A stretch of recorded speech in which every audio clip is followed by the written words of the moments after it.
live. We are live, people. My God, I just took my earpiece out. We're walking back to the set, and we've got Sandra. She's putting her IFB in. Steady Teddy on the camera. Be careful. There's some cords down there. Guys, watch it. We're walking Britt Hume and Meg McCain and Lisa Boothe back up to the set here, and we're going to do some outnumbered overtime. Britt, you with us? Yeah. All right, let's go, buddy. Where we Just, going? do we just want to sit on the bench outnumbered and do overtime. We can sit on the bench. Do we want to sit on the bench? Okay, sure. Come on, let's sit on the bench. How about the bench? So, Britt, we do a few minutes OT. Just talk No, about. actually, it's okay. It's a little bit of a debrief. Does it matter? No, I don't think it matters. Let's just sit down. Woo! It's hot. Is it hot? Told you it'd be hot. Okay, no, it's okay. Tuck in your dress. Oh, you look so comfortable. Yeah, I'm not very comfortable at all. My butt is burning. I have to tell you something, Britt, since we're now on overtime. The whole suit with the sneakers thing is going viral right now. Twitter is talking about that's working for you. Well, I see that brace on there. Oh, you have a boo-boo. Oh, as we say in my household. I have a elementary kid. very severe arthritis and an old skiing injury. And it's gotten to the point now where walking can be very difficult. Okay, well, I'm glad we're seated. They're talking about replacing the ankle.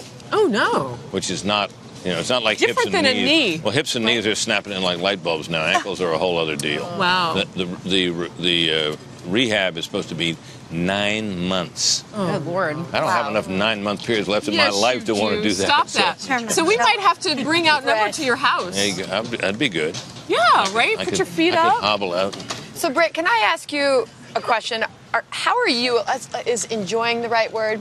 How are you enjoying this RNC versus past? Well, I like them all. I've always thought political conventions were fun. Yeah. And they're not nearly as momentous as they used to be when major party issues were being discussed and platform fights would occur and there'd be fights over what delegation was going to be seated and all the rest of that. That was pretty dramatic. 1968, there was sort of an apogee of that with reporters being roughed up on the floor, and those were the days. But even the fact that there's sort of 4-day shows intended to frame a nominee in as nice a light as possible, even that's interesting. But it sort of turns us as reporters, political reporters, into theater critics, because that's basically what we're seeing. But they're still fun. The only thing that, as I've gotten older, the thing that's harder for me about them is getting around. It's the inconvenience of security, which is way greater than it ever used to be. Used to be, your workspace would be right there, and you'd... Gosh, well, then we're even more grateful that you've walked all the way out to our you're walking you all over the place, and you're I'll have to crawl. I'll crawl back to the workspace now. Let me ask you just about the atmosphere outside the convention. Sandra and I had an event to get to last night, and we decided to walk because my girl walks everywhere. And so I'm trailing behind her, and we're going around all the protesters, which were peaceful, but there were a lot of people. It's just it's an interesting dynamic to add. Is this the norm? Yeah, there usually are a lot of people. Political conventions attract a lot of people. It is the center of the political universe that week in that town. And people who consider themselves part of that or want to be show up. And they show up to protest, they show up to lobby, they show up for all kinds of reasons. And they show up to go to parties. It's been this way for the longest time. Lisa, Major national institutions. You joined us for the first time on Outnumbered on TV, and now we're on OT, baby, no rules. So I want to ask you a couple of questions. Oh, no. Just so our viewers can kind of get to know you a little bit. What would you say is kind of that point in the convention that you were really, really waiting for? Has it come and gone, or has it yet to come? Well, actually, I think that Don Jr.'s speech and Tiffany Trump, like you were saying earlier, is so important because, as I mentioned before, what the Hillary Clinton campaign's trying to do is make this an indictment of Donald Trump and an indictment of his character. And I think what Don Jr. and Tiffany Trump did was speak to his character and give some of these anecdotal stories. So I'm looking forward to seeing Eric Trump tonight and Ivanka Trump tomorrow, because I think we'll see a continuation of that. Yeah, we had the breaking news during our hour on Outnumbered TV version about the Trump campaign released a statement. Taking responsibility for it. Yeah.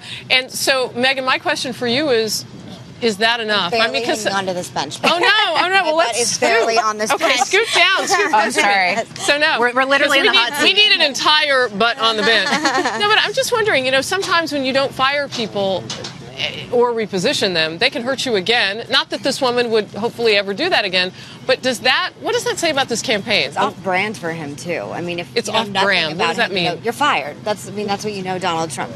debatably best luck than being a billionaire. And I think, you know, the road to hell is paved with good intentions, especially in politics and especially on campaigns.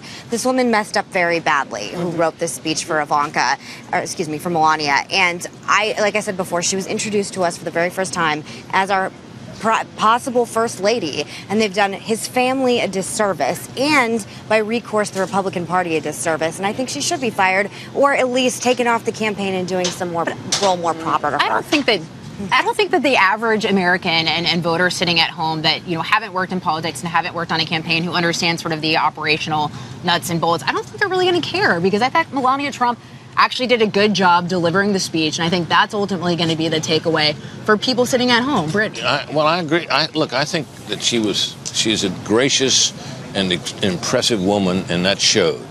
And I think there was a sweetness about her, and her remarks about her husband that were important as well. The problem with something like this is that impression is made. It doesn't go away entirely, but it's stained when the news coverage and the discussion for the next couple of days, which may be all that ever reached the people who didn't see her, is that parts of the speech were lifted from somebody else's, from the First Lady's own words of all things. I mean, that blunts the impression and turns what should have been a big positive into a negative. So, you know, it doesn't eliminate the impression she made, but it hurts it. Do you think it changes the trajectory of the campaign? Do you think it changes the trajectory of the campaign? Well, very little changes that. I just wonder, in other words, it was a small step forward that turned out to be maybe only a half step forward. But Donald Trump will be speaking himself on Thursday night. And don't you think that can be a powerful enough message and speech that we may all just forget about this? That could be scorched earth for him if he does a good job, and then we'll probably entirely move on from this. There is an overall impression that is created of a candidate by everything that happens at a convention, particularly involving members of his family or other people who know him well. That can be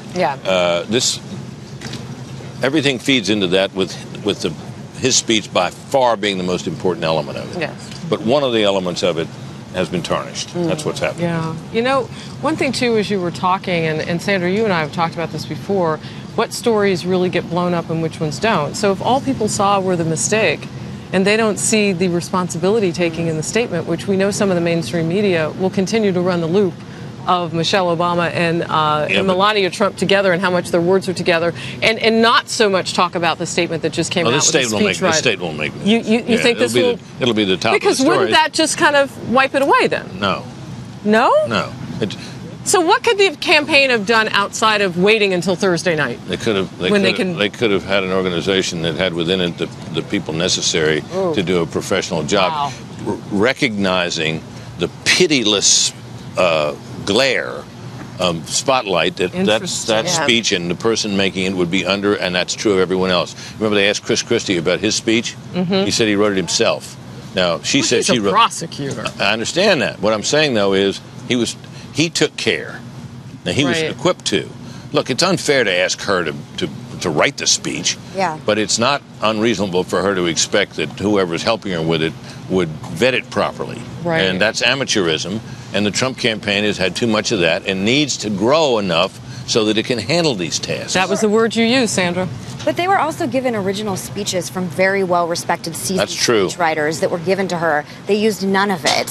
So I don't know what the disconnect, I don't know what the first draft looked like. I don't know why she didn't like it. But this is a very non-traditional campaign, as we've talked about at length. But there's some things, especially when you're talking about the national convention, where having some Washington insiders who have done this before is actually helpful. Well, and look, even if whoever drafted the speech, it's what happens between the draft and the delivery that matters, so that you screen out any problems. That's a pain in the neck, but it's necessary. And I think what the campaign should have done is, instead of doubling down, they should have right away admitted the mistake. He used his statement the first day. Well, because what would have happened if they had done that? Then you would literally have maybe an hour or 2 hour story, and this would all be gone away, and the media would move on to something else. Interesting. And then we wouldn't be talking about this today. And the problem is they doubled down, and the biggest problem is ultimately, since they admitted it and came out with that statement today, they should have just done this on Monday night after the speech was given, and we would be moving on to something else, and it would be over. All right, so we're going to move on because it's warm in the sun, and our butts are on fire from the hot bench. All right. Thank you for joining us, and we'll be back at 4 o'clock. Thank you, Britt. Thank you for having me.